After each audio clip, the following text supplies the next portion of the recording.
નમસ્કાર વિદ્યાર્થી મિત્રો, જો તમે પણ વિજ્ઞાન વિષયની અંદર ફેલ હો અને તમારે પણ પૂરક પરીક્ષા 2025માં વિજ્ઞાનનું પેપર આપવાનું છે તો આ વિડીયો ખાસ તમારા માટે છે. વિડીયોને છેક સુધી જોજો, કારણ કે આજના વિડીયોની અંદર આપણે વિભાગીયનું તો સાચું સોલ્યુશન કરાવીશું, એના પછી એ પણ સમજાવીશું કે વિભાગ બી, સી અને ડી માટે તમારે કઈ રીતના એની સારી તૈયારી કરવી, કયા કયા પ્રકરણ કરવા, જેથી તમે આરામથી પાસ થઈ શકો એકદમ ઇઝી મેથડથી.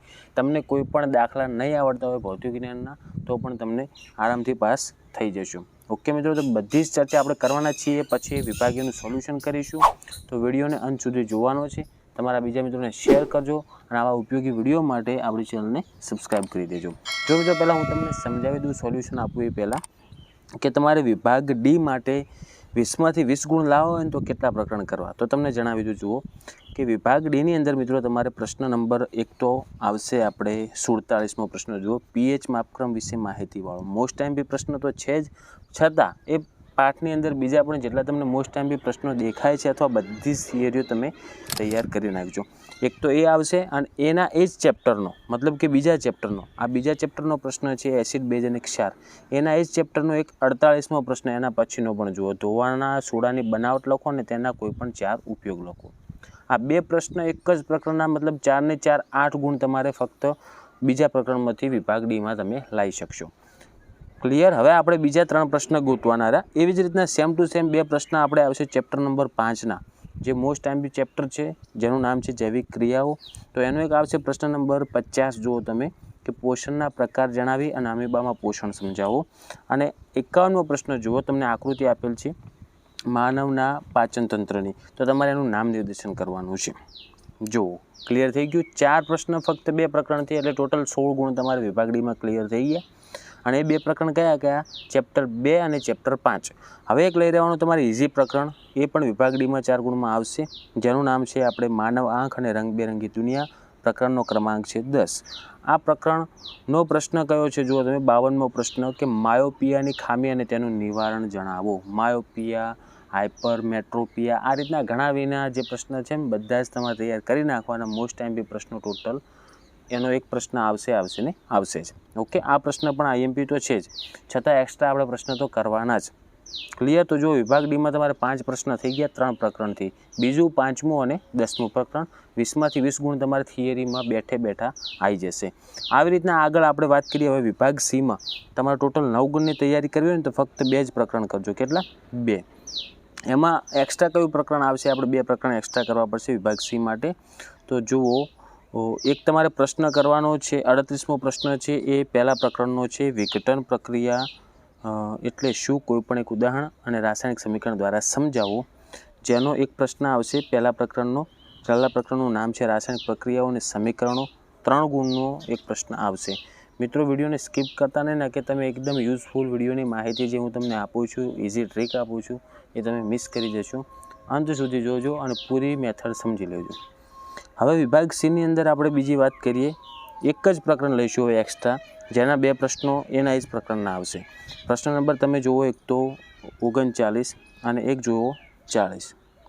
ચાલો, 39મો પ્રશ્ન છે આયનીય સંયોજનના ગુણધર્મો જણાવો. અને બીજો 40મો છે ધાતુ ક્ષારણ અટકાવવાના ઉપાયો જણાવો. આ બંને પ્રશ્નો ત્રીજા પ્રકરણમાંથી આવેલા છે, ધાતુઓ અને અધાતુઓ. નોટ કરતા રહેજો, નોટ પેન સાથે લઈને બેસવું. જ્યારે પણ હું તમને વિડીયો બનાવતો હોઉં ને ત્યારે તમને કહું છું, નોટ પેન સાથે રાખો, જે બોલવું એ નોટ કરતા રહેજો. ચલો, વિભાગ સી માટે 9 ગુણ ક્લિયર. વિભાગ ડીના 20 ગુણ મેં તમને આગળ સમજાવ્યા. વિભાગ સીમાં 9 ગુણ એટલે 29 ગુણ થઈ ગયા. આપણે 3 પ્રશ્ન કરવાના છે અને એ પણ 2 જ પ્રકરણમાંથી, પહેલું પ્રકરણ અને ત્રીજું પ્રકરણ, જેના ટોટલ 3 પ્રશ્ન આવશે. ક્રમ ઉધી તમને કહું છું, કારણ કે ઘણા વિદ્યાર્થીઓને કન્ફ્યુઝન રહેશે કે આ કયા પ્રકરણનો આવી ગયો, જણાવી દઉં. જુઓ, 38મો પ્રશ્ન આવશે પહેલા પ્રકરણનો અને 39 અને 40મો પ્રશ્ન આવશે ત્રીજા પ્રકરણનો. હવે આપણે વિભાગ બીમાં 10 ગુણ લાવવા છે અને એ ફક્ત 3 પ્રકરણથી, અને એ 3માંથી તો ત્રીજું અને 5મું તો તમારું ઓલરેડી આવી ગયું છે. એક જ એક્સ્ટ્રા 13મું પ્રકરણ કરવાનું રહેશે. ચલો, તો આપણે વિભાગ બીની અંદર વાત કરીએ. પહેલાં તમે 26મો પ્રશ્ન વાંચો, જેનું નામ છે અધાતુના કોઈપણ 4 ભૌતિક ગુણધર્મો જણાવો. ત્રીજા પ્રકરણનો પ્રશ્ન 2 ગુણમાં આવી ગયો. આગળ વિભાગ સીમાં પણ ત્રીજા પાઠના 2 પ્રશ્નો આવેલા હતા, તો તમારે બંને વિભાગ માટે ત્રીજો પાઠ તો મોસ્ટ ટાઈમ બી થઈ ગયો. પછી આગળ જુઓ પાંચમો ચેપ્ટરના 2 પ્રશ્નો આવશે. 27મો પ્રશ્ન વાંચો તમે, માનવ ઉત્સર્જન તંત્રને નામ નિર્દેશન વડે આકૃતિ દોરો. અને બીજો વાંચો સીધો 36મો. ડાયરેક્ટ આપણે જોઈશું 36મો પ્રશ્ન, જેમાં તમને આકૃતિ આપેલી છે હૃદયની. એમાં તમારે ડાબું જમણું ક્ષેપક આ રીતના કોઈ બી આકૃતિ પૂછાશે. હૃદયની જગ્યાએ કોઈ બી બીજી પૂછાઈ શકે કે એનું નામ નિર્દેશન પૂછાશે, પણ આવશે તો 5મા પ્રકરણમાંથી જ. ઓકે, તો 5મા પ્રકરણના પણ 2 પ્રશ્નો આવી ગયા. અને એક કરવાનું આપણે 13મું પ્રકરણ, જે એકદમ ઇઝી છે ને, એના પણ 2 પ્રશ્નો આવશે, 34 અને 35. જુઓ, 34મો પ્રશ્ન છે તફાવત આપો જૈવ વિઘટનીય પદાર્થો અને જૈવ અવિઘટનીય પદાર્થો. અને 35મો પ્રશ્ન નિવસન તંત્ર એટલે શું, તેના ઘટકો. તો 34 અને 35 આ પ્રશ્ન 13મા પાઠમાંથી. 27 અને 36મો આ આવી ગયા પ્રકરણ 5મો. અને ત્રીજા પાઠમાંથી આવ્યો 26મો પ્રશ્ન. ક્લિયર? તો વિભાગ બીમાં પણ તમારે 10 ગુણ થઈ ગયા. તમે વિભાગ એમાં સાવ 0 ગુણ લાવશો તો કોઈ ચિંતા કરતા નહીં, કારણ કે તમે આરામથી થિયરીમાં પાસ થઈ ગયા અને 39 ગુણની તમારી થિયરી તૈયાર થઈ ગઈ એકદમ ઓછા પ્રકરણથી. ચેપ્ટર તમારે 1, 2, 3, 5, 10, 13 ટોટલ 6 પ્રકરણ કરવાના. હવે એમાં પણ તમને એક આઈડિયા આપું, તમારા જોડે જો અપેક્ષિત હોય તો એમાંથી તમે આ પ્રકરણમાંથી મેં તમને જણાવ્યું એમ વિભાગ ડીમાં કયા પ્રકરણ આવતા હતા એકવાર રિપીટ કરાવું. બીજું, 5મું, 10મું, તો એના 4 ગુણના જ વાંચવાના. પછી વિભાગ સીમાં કયા પ્રકરણના આવતા હતા 1 અને 3, તો આના 3 ગુણના જ વાંચવાના. અને વિભાગ બી માટે 3, 5, 13, તો એના 2 ગુણના વાંચવાના. બસ, બીજું કશું જ કરવાનું નહીં. તમારે આરામથી સારી તૈયારી થઈ જશે, કારણ કે સમય બિલકુલ થોડો છે. ઓકે મિત્રો, હવે જો વિભાગ એ માટે તૈયારી કરવા માટે હું તમને એનું પણ આમાંથી જો 4-5 પ્રશ્ન આવી જાય ને તો તમને કામ લાગે ને 5 ગુણ એક્સ્ટ્રા મળી જાય. તો આજે વિડીયોને પૂરો જોજો, કારણ કે આ પણ મોસ્ટ આઈએમપી વિભાગ એ તો કહેવાય છે. ઓકે, આમાં તમે જેટલા કવર કરશો એટલા તમારા થિયરીમાં લખવાનું ટેન્શન ઓછું થશે. હવે જો વિભાગ એમાં આપણે પહેલાં હેતુલક્ષી આપેલા છે ને, એમાં તમને કીધેલું છે આપણે કે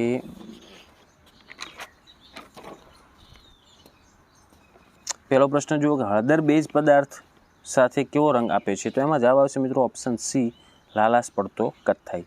બીજો પ્રશ્ન, નીચેનામાંથી કયા સંયોજનોમાં OH ક્રિયાશીલ સમૂહ હોય. તો એમાં આવશે ઓપ્શન બી, બ્યુટેનોલ.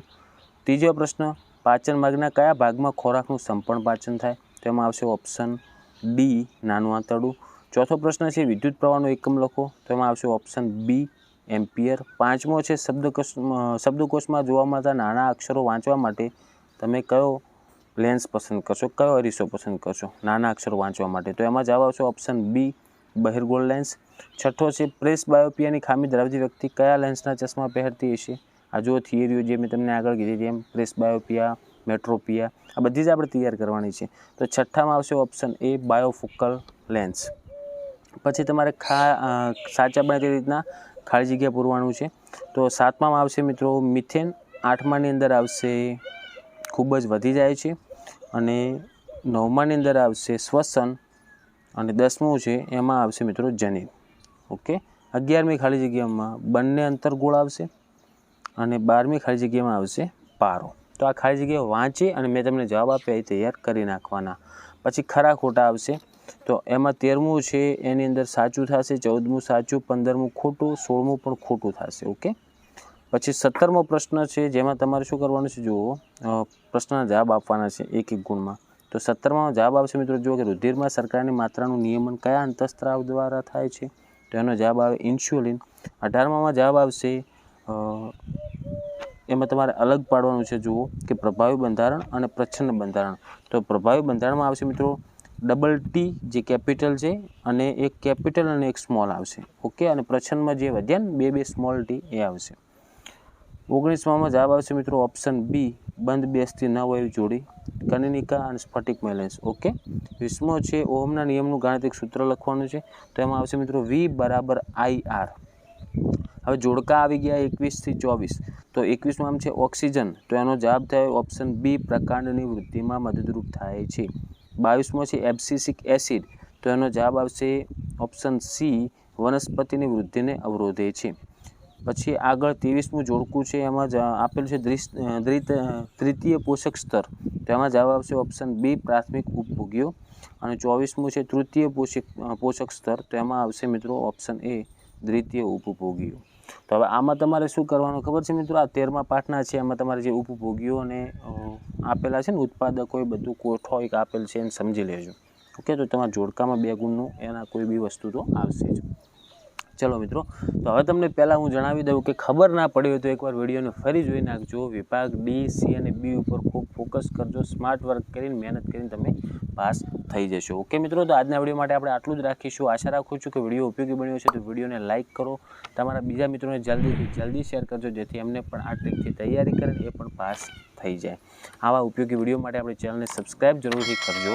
અને જેટલા પણ વિદ્યાર્થીઓને વિજ્ઞાનનું પેપર આપવાનું છે, દરેક વિદ્યાર્થીઓને મારા વતી એક્ઝામ માટે બેસ્ટ ઓફ લક. હવે મળીશું મિત્રો આપણે નેક્સ્ટ વિડીયોમાં. Thank you so much for watching my videos. Thank you so much.